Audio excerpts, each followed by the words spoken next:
Yo mes petites cornes de gazelle, aujourd'hui c'est un épisode un peu spécial. Vous savez que le vendredi il y avait le concert Tarmac auquel on vous avait convié et aussi en live. Et là, pour ceux qui n'ont pas pu venir ou pour ceux qui veulent se remémorer les bons moments, on vous sort des petits passages d'exception de cette soirée incroyable. Easy.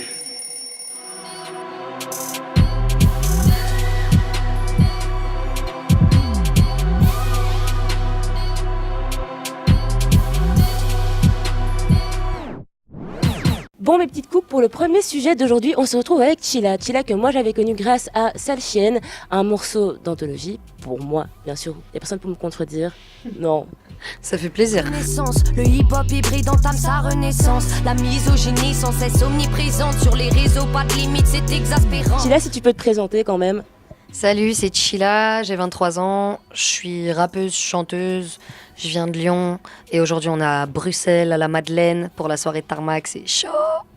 Je voulais te poser une question, moi en tant que fille qui écoute du rap et qui me sens féministe, même si j'aime pas l'étiquette, mais je veux dire que je défends l'égalité tout simplement. Qu'est-ce que ça te fait quand on te dit ce que tu dois écouter? Parce que moi toute ma vie on m'a dit mais tu défends ça et en même temps t'écoutes du Damso, t'écoutes du Hamza, t'écoutes du Al Capote, t'es une grande fan. C'est contradictoire et je sais que toi aussi t'écoutes du Damso par exemple. Ouais.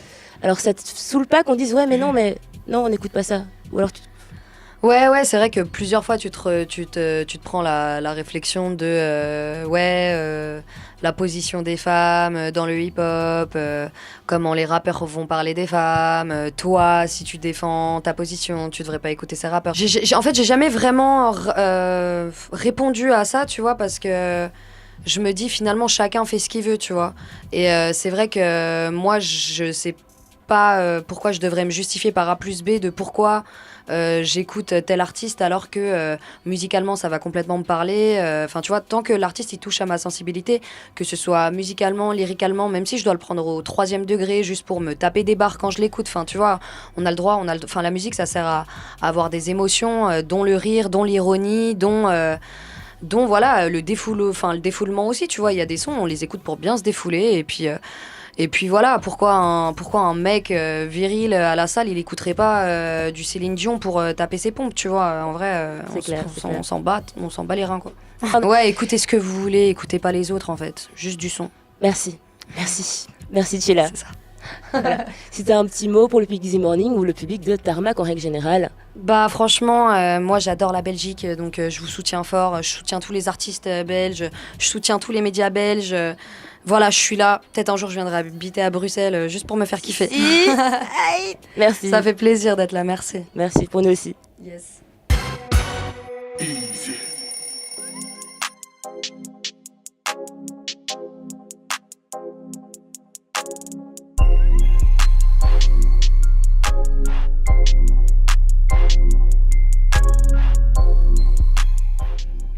Yo les gars, on se retrouve maintenant avec Eddie Ape. On vous en a déjà parlé dans Easy Morning avec son album qui vient de sortir. Smooth Radio.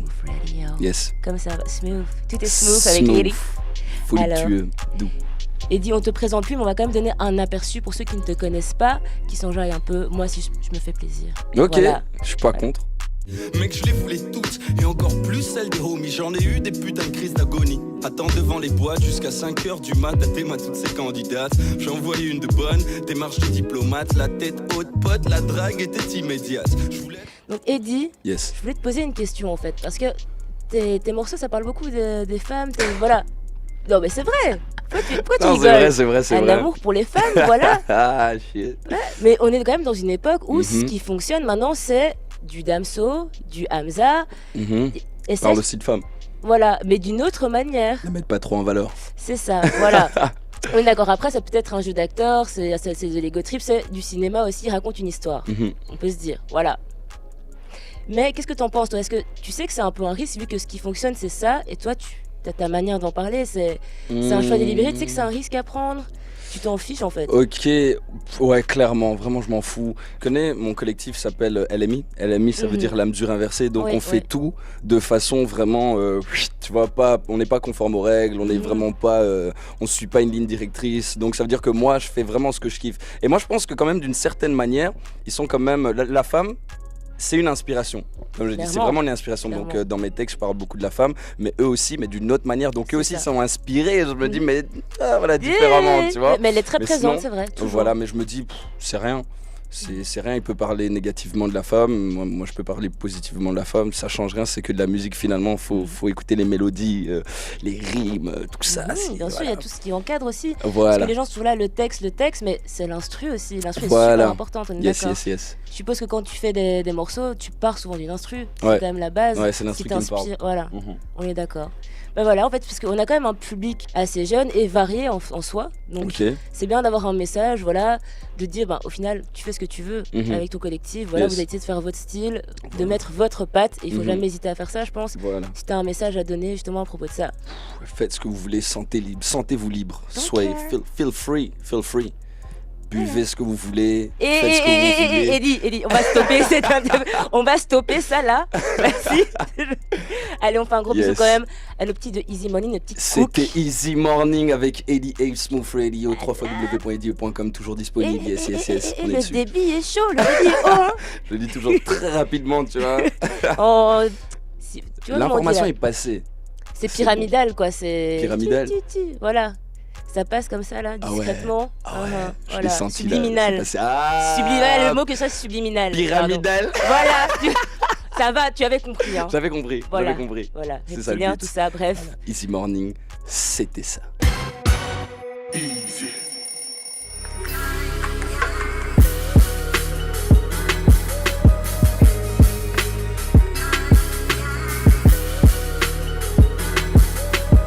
Alors les petits loulous, on se retrouve dans Easy Morning avec catégorie qu'on ne présente plus. Enfin, moi je suis pas très honnête parce que j'aime beaucoup, donc je suis pas objective, je sais, voilà. Mais Katé, pour te présenter vite fait pour ceux qui te connaissent pas. Enchantée les gars, je suis très contente d'être avec vous. Moi c'est Katé, catégorique ou couteau suisse. Je viens de la Suisse et voilà, ça fait à peu près 13 ans que je fais du rap et je suis super contente d'être là. Alors on passe quand même un petit extrait pour ceux qui connaissent pas, voilà, pour donner un avant-goût, moi j'en profite. Personne n'a l'air de sentir, de comprendre ce qui se trame. Et dans les streets c'est le Benja. Les petits sont en Benja, ça tripe sous la Benja. Se sent vivant dans le Benja, 12 piges de rap déjà. Alors Katé, la petite question qu'on voulait te poser dans Easy Morning, pourquoi selon toi, aux States, c'est plus facile d'être une meuf dans le rap dans le sens où ça fonctionne mieux, elles sont plus reconnues comme des Azealia Banks, des Cardi B ou encore des Nicki Minaj qui sont reconnues pour leur talent de rappeuse, quoi. Ouais. C'est pas Beyoncé qui est plus R&B, etc. C'est vraiment rappeuse. Ouais. Alors pourquoi est-ce que ça fonctionne tellement là-bas et c'est plus accepté alors qu'ici c'est vraiment difficile en Europe? Ouais. Il n'y a pas d'icônes meufs. Il y en a, mais elles sont peu nombreuses. Je crois, mais c'est mon avis, tu vois, que en fait c'est juste que les States sont beaucoup plus en avance que nous au niveau de la mentalité hip-hop et de toute façon ils auront toujours une longueur d'avance sur nous parce que c'est leur truc, c'est eux qui ont créé toute cette histoire, tu vois. Et je pense que quand je compare avec il y a certaines, je sais pas, il y a quelques années en arrière, 5-10 ans par rapport à aujourd'hui, je trouve que déjà les meufs elles sont de plus en plus présentes et on met de plus en plus de lumière sur elles, tu vois. Parce qu'au final, c'est pas que les meufs elles rappent pas ou qu'elles savent pas rapper. C'est juste une question de la lumière est pas sur elles, tu vois. Et maintenant, ça commence à changer de plus en plus. Donc peut-être que dans 10 ans, on sera au stade où les States ils sont maintenant, mais ils seront de toute façon en avance sur nous. Comme d'habitude. Moi, je me disais surtout, il y en a qui pensent aussi que c'est l'emballage, tu vois. Parce qu'une Cardi B, c'est le style, c'est les fringues, c'est tu vois, les Nicki Minaj, etc. Il y a ce truc très américain, du packaging, on va dire, comme pour les mecs. C'est justement pour ça que j'ai cité Gaveline, Rêverie et tout ça, parce que c'est c'est des autres personnes, elles ont une autre personnalité, elles expriment différemment leur personnalité et c'est ça qui est cool avec le rap en fait, c'est que tu peux être vraiment singulier, tu peux être toi-même, il y aura des gens qui vont kiffer ce que tu fais, tu vois. Par exemple tu mets Cardi B et tu mets Missy Elliott, deux personnalités complètement différentes qui ont un public et qui dans leur truc respectif, même si c'est pas du tout le même... Elles sont totalement aux antipodes, c'est clair. Voilà, dans leur truc respectif, elles arrivent à faire quelque chose et en fait au final les meufs elles étaient là depuis le début. Donc en fait l'emballage au final il a très peu d'importance selon moi, parce que si t'es toi-même et que t'es bien en fait, il y a forcément des personnes, si t'es toi-même, si t'es bien avec toi-même et si t'exprimes quelque chose que tu kiffes, et tu peux que transmettre ce kiff aux autres, Aux quoi. autres, à ton public.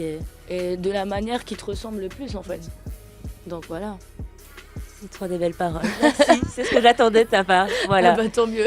Et c'est un beau message aussi pour les gens qui me regardent, surtout pour le public et tout. Donc, Ouais. voilà, c'est des Ouvrez beaux votre messages. esprit.